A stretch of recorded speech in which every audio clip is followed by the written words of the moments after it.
welcome to NAPOD, where we provide NA speaker meetings and workshops in a podcast. We are an ad-free podcast, and if you enjoy listening, please help us to be self-supporting by visiting napod.xyz, look for the donate link, and drop $1 or $2 in the virtual basket. If you're also in AA or have friends that are, please tell them about our other podcast, Sobercast. Sobercast features AA speakers and workshops in the same format as NAPOD. We upload a new speaker every day, and it's easy to subscribe by searching for Sobercast, that's 2 words, on any podcast player app, or go to Sobercast.com. Enjoy the podcast, and thanks for listening.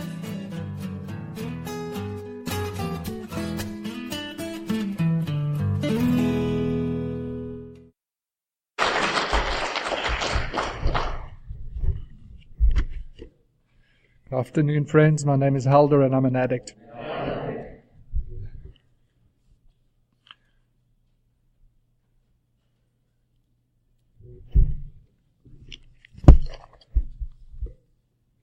The topic is don't believe everything you think.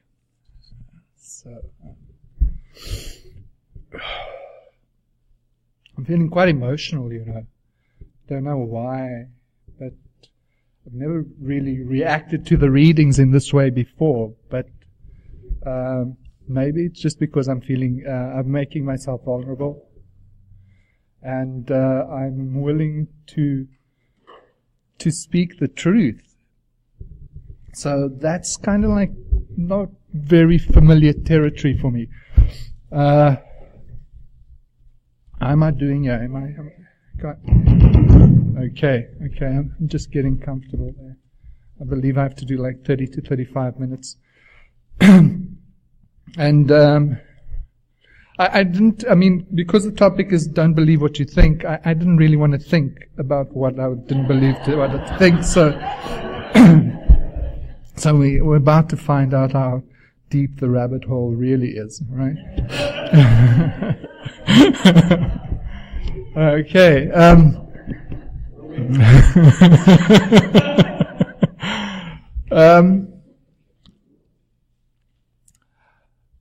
Okay, what it was like, I won't go too far back, I'm South African. I'm living in Canada. My home group is it's on Thursday night. It's what's it called?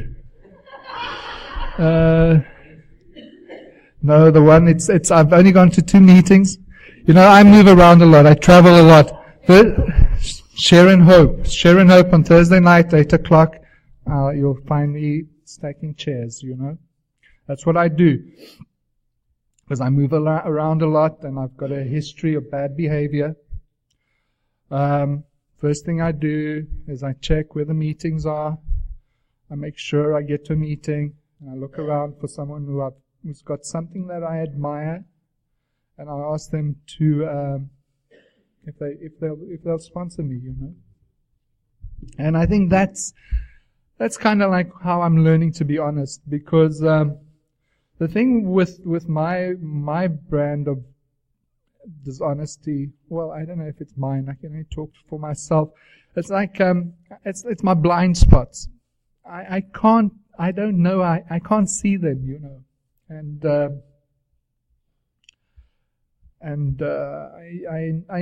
also I don't like being told what to do.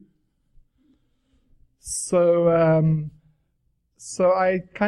I've learned to make myself accountable to at least one person on the planet, At least one to start off with. So I think I've covered there, then my sponsor, and then I do step work with my sponsor. So that's kind of like pretty much covers like the essential stuff, right?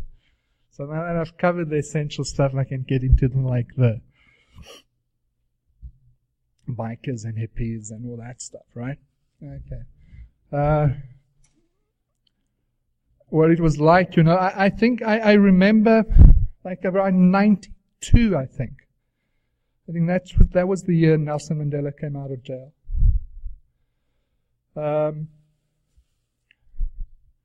That's also the year I first came into the fellowship.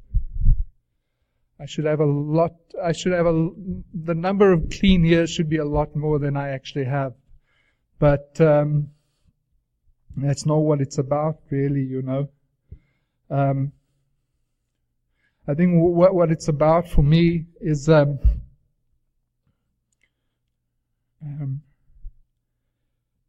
at some point, I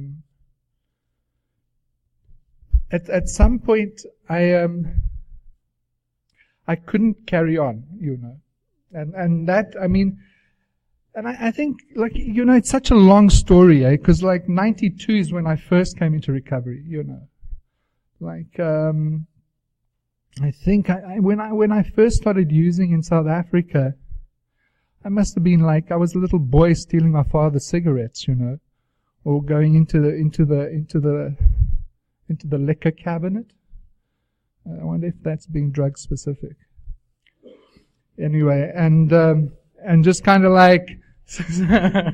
and kind of stealing a little bit from each bottle, being 9 years old and knowing that if I took a little bit from each bottle and put it in one container, then I could I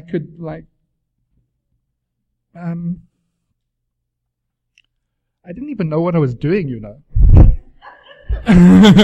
but already it was there, or if I smoked cigarettes with my cousins, they would puff and blow, and I would puff and hold it in so that I could get dizzy, So maybe it's a prodigy kind of thing. I don't know. But I'll fast forward, I'll fast forward to kind of to a moment where I wonder how fast I should forward. The most, I'm a parent. I've got 2 daughters, and those are anyone who's a parent. Those are significant. Those are significant feelings, Those are the other stuff is kind of I think when I can deal with the other stuff, but what I've what I might have done to my kids through my addiction is a little bit more difficult to deal with. So I'm going to start off with a point of my story where I'm in this little house, I'm in this cabin, it's in the forest, and it's morning, and I wake up, and I'm it's quite nice, it's in Africa, birds sing all year round, the leaves don't fall from the trees, and I wake up, and I have this realization that, I don't know if you've experienced this, but sometimes I wake up, and I'm okay, and then a couple of seconds later, I realize, oh, they're not here, my 2 daughters and my wife are gone, forever. And so kind of that emotion is my rock bottom, I think before that, there was sure. If I rewind to before 92, the 80s in South Africa, and where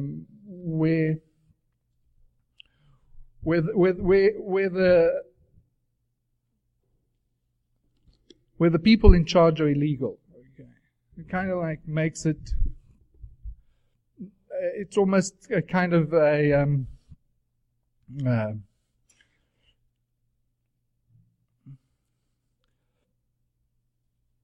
obligation to use, because the system is not something that one considers fine. Anyway, there we go. I found my first one. Don't believe everything you think. I thought I'd do it like that. I just tell my story, and then when I remember the topic, I'll just there'll probably be some bullshit there I can relate to, right?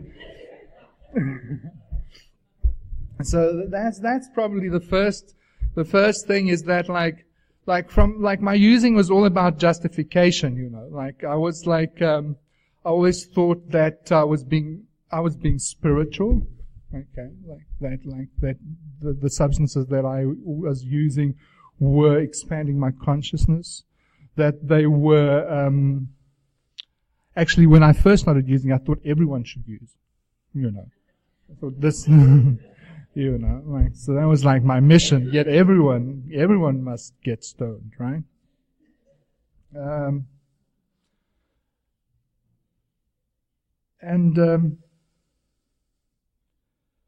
How did I find recovery, right?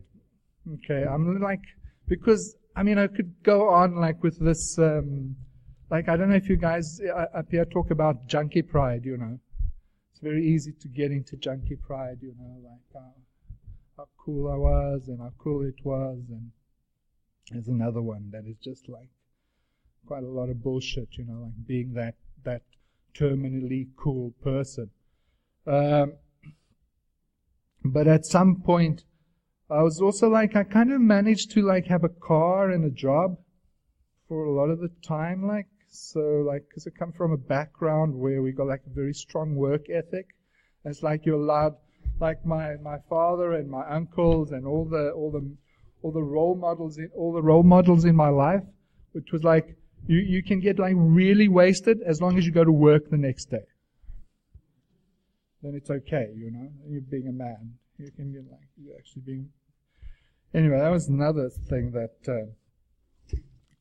So, a lot of this thinking is like old thinking, like maybe like even like from my grandfather's thinking, that I'm having to like sift through and see what works for me, what doesn't work for me. So like I've told you about like the emotional rock bottom, but before that, okay, I'm going to rewind again, okay, and let me just like place it politically, historically. Yeah, this is like when Nelson Mandela comes out of jail, right? It's around that time. So I'm working and like I have a bender of a weekend and things aren't going well. I've done a couple of geographicals and some people have started dying and it's not so cool anymore, and like I become a little bit psychotic and I can't leave the room. And I'm locked in this room for, I think it was like, it must have been 3 days. And like the boss's wife is knocking at the door looking for me. And I'm hiding because I'm too scared to open the door. I'm young, like I'm 25, right? Well, it's all relative really, but anyway, relative to me, I was young. I'm stuck here. I'm stuck in my own head. I can't get out the room. I can't open the door. I'm like freaking out, right? And then somehow I have this idea, and I do this prayer, and it's the universal addict prayer. It's like, God, please help me. Just please help me. Just please help me. And I remember going on my knees, and I think that was the first time I asked God, please help me. I mean, I've said to God, please let the merchants show up, or like if you get me out of this, I'll never do it again. I've done a lot of those, But this, I think there was like a genuine thing, like the whole like entirely ready thing was happening there. And then I had this idea that maybe I should just like be honest. And I thought this is a good idea because it's like one way to get out of trouble, right? It's just like come clean, right? And I went through to the office, and there's a big Afrikaans man who's like a ouderling, a deacon in the church, and wears khaki outfits, and big man with a big beard, and likes guns and shooting things. One of those guys. And I went to him and I said, Hans, I think I'm a drug addict. And he took out the phone book and he phoned a rehab. And they took me in for inspection. And for evaluation, and the boss's wife came, she picked me up. They processed me. They did an intervention on the spot, and I did my first 6 weeks. I think I was 25. I went for a 6-week thing, and it was the first time in my life from when I was about 16 that I had been clean for 6 weeks. And I only did it because I thought, I saw the loop, I thought, okay, I just got to play the game, hang in there for a couple of weeks, and then I can get through and carry on, being like this terminally cool brass person that I need to be. Don't believe everything you think, right? And it wasn't a 12-step program, and I came out, and my problem was drugs, and we had some steak, and we had some wine to celebrate, and it was like, this is like the 80s in Pretoria, okay? It's like, there was no concept. I'd gone in for one. Anyway, needless to say, in a very short period of time, I was using again, quite heavily. And I went back to my counselor, this sweet lady, and I said, listen, you can't book me in again. I'm going to lose my job. She said, well, try these people. And she gave me this telephone number. And I phoned these people, and they said, come here. It's like, I can't remember. I remember the haze of it, The haze of it. It's almost like I was put on a pair of roller skates and guided through this thing, And must have been a Tuesday night, and I got on my motorcycle. I'd come straight from work. I was dirty. And I went to my first NA meeting. This was in the 80s in Johannesburg, in South Africa. There was police. There were 2 policemen outside in a car, seeing who was going in. I was back then, I went in, and I don't even remember. The one thing I remember hearing was that alcohol is a drug. It was the first thing I heard in NA. And I thought, the rest was still in this haze, some people sometimes share that, oh, these people, I don't belong here, are they lying? I didn't even have any of that concept. I was just there. And I remember that, and at the end of the meeting, somebody came to me, a guy called Dan, and he said to me, he gave me his number, and he took my number. He said, give me your number. He took my number. And he phoned me the next day, and at that time, that was the only NA meeting in Johannesburg. We used to smoke in the meeting, right? That's how long ago it was, right? And people weren't getting clean, right? All our literature was in one box. We had to order it by mail from the States. We had literature was really precious. And there was a superstition that tea person would always relapse. But everyone was relapsing, not only the tea person. But willingness is a strange thing, right? Because there was I must be careful not to endorse anything here. But at a lot of the meetings in the sister fellowship, the other 12-step program fellowship, NA Light, they we weren't welcome.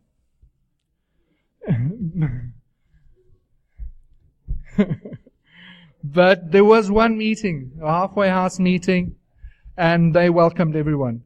So there was gamblers and sex addicts and overeaters and these guys. Their meeting's still going on. If you're in Johannesburg on a Monday night, you go to the halfway house meeting, and it's in halfway house, so that's why it's called halfway house meeting. And you look for Dougie Gordon, and they do 1 to 12. And if he's doing step 1, he'll be telling the same story that he tells every 12 weeks. But you know what? The love in the fellowship heals us. And here was people who were taking like kids who couldn't get clean and sponsoring them, like just say, what are you doing this weekend? Come to the farm, help me chop down some trees, we'll make lunch for you. Or like, or whatever he did, I don't remember. But anyway, I cleaned up, I got a sponsor, I cleaned up. And I think I was clean for about 3 to 5 years. I say 3 to 5 years because I had like a slip. Like I drank a beer. Well, I didn't even finish it. And then I was clean for 5 years, and then I was like kind of lonely, and I don't know, I met a woman, and she was smoking a little bit of dope. And it was like, you're so strong, Helder, why don't you have a bit? And then I said, oh, you don't know what's going to happen if I have a bit. And then I kind of believed that if I had just a joint, I'd be okay. Oh, I was drug specific. Fuck. And I swore, okay, all right, like I'll try. I can tell that I'm beginning to relax. I'll try not to say. I'm not gonna say it. All right.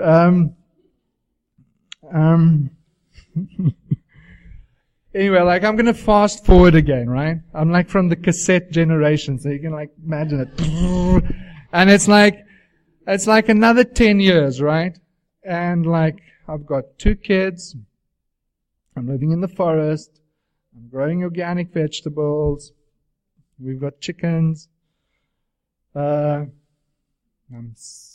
like we're doing just like the holistic thing, like the bitter tea and the sweet herbs, no chemicals, no alcohol.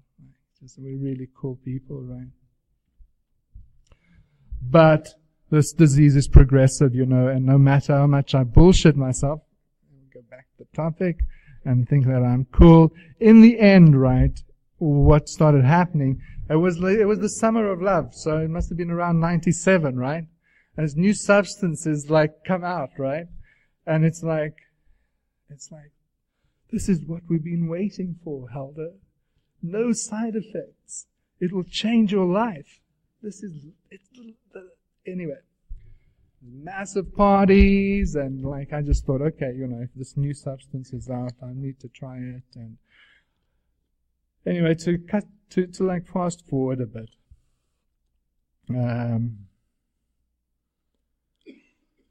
Okay, I'll get vulnerable, right? So what I was doing is, right, we were living in this place by the coast. There was like sort of a holiday town, and then we had a gallery, right? And like it was all cool, and it was functional art gallery, and people would exhibit their stuff in the gallery. And then, but there wasn't a lot of money, and so I'd go up country where like the city is to make money, so that I could come back, and then we could like carry on being cool and having a gallery. But so like what was happening is that like while I was going up country, because I'd already started using, I was like getting deeper and deeper into trouble, right? So I was lying to my wife, and I was getting into the substances that weren't that cool, and I was doing stuff that I'm like very ashamed of. Okay. I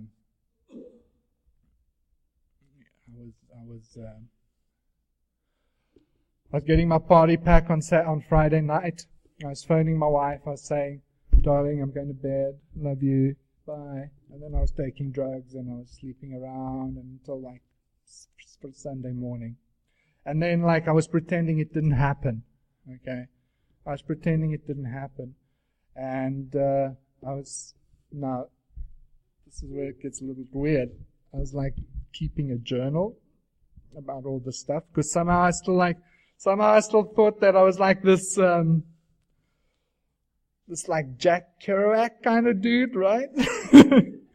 And then what I was actually doing, I was like experimenting, and I was like finding material for my great novel. I don't know what it was, but I somehow bullshitted myself into thinking that if I could just make notes, then it's okay, right? Then it's scientific. Anyway, like things meanwhile back at the farm, right? things were not well, Like my ex is also in recovery. Bless her, Bless her. I should have, just in case this is getting recorded and she ever hears this, okay. For a long time, I was saying that I was doing this shit because of her. Because, now that I've been in recovery for a little while, and that I've done all this, that I've done some step work, I don't even remember what it was that I was thinking. I don't even want to, I can't even access it. What it was that I believed that she was doing to me that allowed me to be so selfishly dirty, I think that's kind of as bad as I want to go, And it took me once I'm fast forwarding now, I've done step work and everything.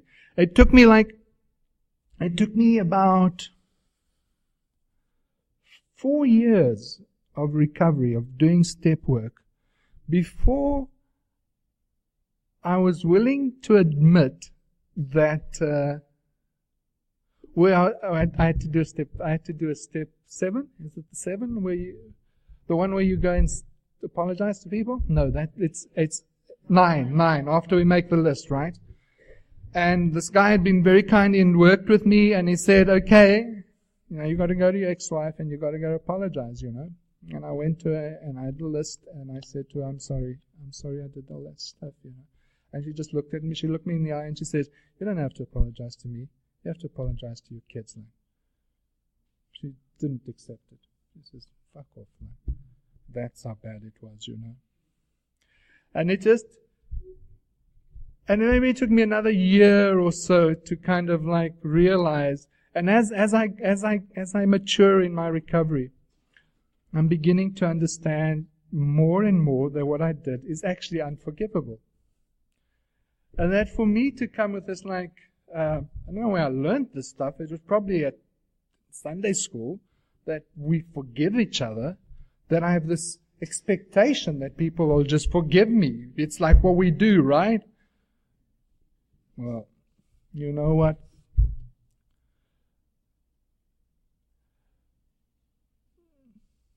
She doesn't have to, She doesn't have to. It's okay. It's okay. And our kids are well, and she's in recovery. And anyway, I got sidetracked there. I think, you see, where was I? There's a twist to the story that's quite interesting. All right, okay. So I'm clean, all right, and I meet this woman. This is the woman I marry, okay. So I have the joint, okay. There's 10 years.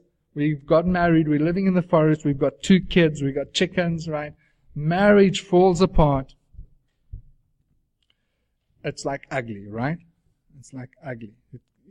Anyone who's ever been through this shit knows how ugly it can get. I can't recognize that person. I can't recognize that person that went through that stuff. All right. Anyway, she goes to Cape Town. I'll make myself vulnerable. We have such a terrible, terrible fight that I evict my wife and my children from my home, from our home. Okay, and then I carry on using.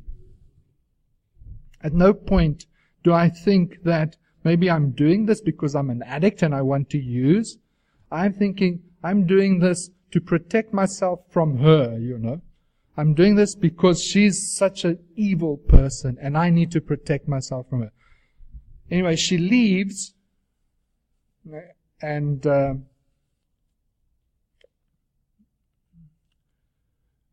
I should speak to my lawyer before I talk about this next bit. I get hold of a lot of drugs, right? And I become the most popular person in the district. But somehow I know, you see, it's not like the first 25 years of the story where I'm like a kind of innocent, where I'm just like partying and experiencing, and where I actually do believe like the Curiac story, you know, where I do believe that I am exploring. You see, now at this point, I kind of know that that what I'm doing has to stop and is not right, but I'm doing it anyway. And I kind of give myself a time limit, you know, like I'm just going to do this until they catch me or I can get away. And I'll tell you how old I am when this is happening. I'm like, we've had elections, right? I'm 49. No, I'm 40. I'm 39. I'm 39. I'm 40, right? And I'm like hanging out with these teenagers, you know, and like I'm giving out all these love drugs and I've got a big bin of like magic potion and herbs and stuff, right? And I think I'm so cool, right? But eventually, like I'm watching a beer advert on a Tuesday evening, and I burst into tears. So I know something's wrong, you know, like I'm crying a lot, and so I go back up country, and I still kind of like party for a little bit more, like I'm like that 40-year-old at the rave party who doesn't realize he's 40. That guy, right? And everyone else can see it, you know. Okay, all right.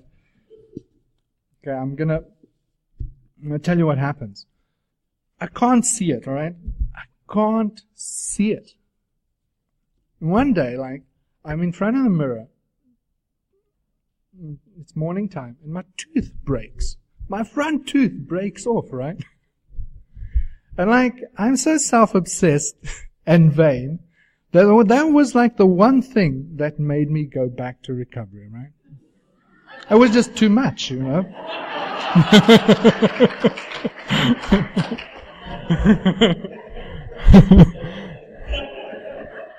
So I phoned Dan, right? Now, if you're paying attention, Dan's the guy who took my number like 15 years ago. Okay? I phoned Dan. Dan's stayed clean, right? He's done a degree in psychiatry and he's in the industry now. He's making money out of getting people like us clean. Alright? And he's good at it. He's got like first rehab, second rehab, referral agency. He's doing it, right? I phone him, I say, Dan, I think I need help. He says, what's happening? He says to me, where are you? I said, I'm home. He said, can you get here? I said, yeah. Okay, I'll see you at lunchtime. Come now. You know? He sat with me, he listened to me, he says, I think you just need to talk about this stuff, Aldo. And he said, look, it was around the end of the year. He said, we're not so busy now. You can come into the rehab. You can pay me when you've got the money. And it took me about a year to try and get clean. It took me about a year because I kept doing 90 days, and then I thought I could have a drink, because like usually around like I'd meet someone from the past and I'd want to get laid, and I didn't know how to like actually have a relationship with a woman without getting her drunk first. And truth, you know, that kind of happened later, that I learned in recovery. And eventually then I thought maybe I should get a sponsor, right? And I met this guy at the meeting. I went to one meeting, this guy Cameron, and he fast-forwarded me to a 4 and 5 because he knew I'd be moving, because I'm always moving. And he probably saved my life, because it felt like I was drowning. It felt like, I don't know, I've lived near the sea quite often, and sometimes if you're swimming and you can get into these these riptides, and they pull you out, and you're trying to swim back, and you can't get back, and it's a horrible feeling. It's a horrible feeling because no matter how hard you try, you just know that the harder you try, you're just sinking. And the answer really is to relax, and to come around the other way. And since then, since then I've moved a couple of times, but I make sure that I get a meeting. I make sure I've got a home group. I make sure I've got a sponsor that I'm accountable to. I do some step work. Depending on my sponsor, sometimes it's more intense, sometimes it's less intense. What else do I do? That's what it's like now, I've met someone, okay? I don't cheat on her. I don't lie to her, okay? And if that when that tooth of mine broke, I was in this little room and I had no radio and I had no hot water, which is okay in Africa, but it's still you know what I mean?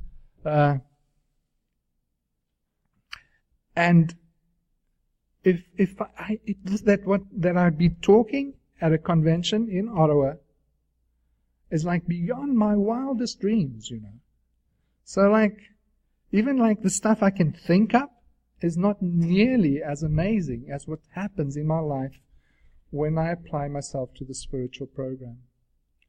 And when I was sitting there and I was getting quite emotional, I felt myself crying. And all I was doing was listening to the preambles, That's all I was listening. I was just listening to the preambles. And I think I could probably fast forward, and in each point there's infinite detail. So, but we've only got 35 minutes, and my name is Helder, and I'm an addict. Thank you.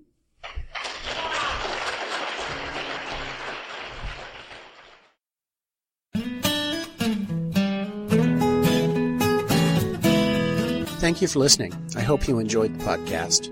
Please help us improve our ranking so others can find us by putting a review on Stitcher, iTunes, or your favorite podcast index. Napod is ad-free thanks to the folks supporting the show with $1 more per month. If you enjoy listening, you can join them by going to napod.xyz and looking for the donate link. Thank you for listening. Have a great day.